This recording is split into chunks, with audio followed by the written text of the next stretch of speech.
എടാ ഗോവിന്ദ, ഞാൻ തിരുവനന്തപുരത്ത് പോയി DJ ആവാന്ന് വിചാരിക്കാം. ഡിജെയോ? ആ നിങ്ങളോ? ആ you think this is A job? ദേവന്മാരെ, ദേവിമാരെ, എന്നോട് കരുണ കാണിക്കും. ഈ വീട്ടിലെ അതും ഞാനും കറക്റ്റാ. നിങ്ങളും നിങ്ങളുടെ ചെറിയ മോളുവാ വെറൈറ്റി ആയിട്ടുള്ളത്.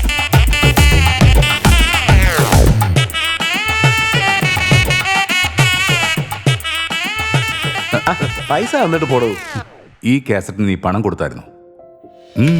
ഞാൻ പറഞ്ഞ പോലെ കടങ്ങി വിറ്റാ നമ്മുടെ കടമൊക്കെ തീരും. സമ്പാദിച്ച അത് മുഴുവൻ സ്വത്താകില്ല. നമുക്ക് ചില ആഗ്രഹങ്ങളൊക്കെ ഉണ്ടാവും. അത് സംരക്ഷിക്കാന്നല്ലാതെ നശിപ്പിക്കരുത്. നിങ്ങൾക്ക് എന്താ ഭ്രാന്ത് പിടിച്ചോ? ഈ സംഗീതമൊന്നും ഒരിക്കലും നമുക്ക് ചേരുന്ന കാര്യമല്ല. ആവശ്യമില്ലാതെ ഓരോന്ന് കാണിക്കണ്ട. കട വിൽക്കാന്ന് തന്നെ ഞാൻ തീരുമാനിച്ചു. അപ്പൊ നിങ്ങളുടെ അംബീഷൻ എവിടെ പോയി? അന്ന് 20 വയസ്സായിരുന്ന മൂർത്തിക്ക് ഇപ്പൊ 50 വയസ്സായിരിക്കുക.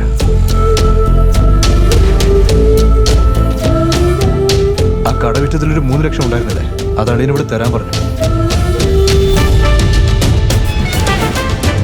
ഈ പ്രായത്തിലും DJ പഠിക്കുന്നതിന് എനിക്ക് ധൈര്യമുണ്ട് സാർ. അത് നിറവേറ്റാൻ ഞാൻ ചെയ്യുന്ന പരിശ്രമത്തില് ഞാൻ ഒട്ടും ഭയപ്പെടുന്നില്ല സാർ.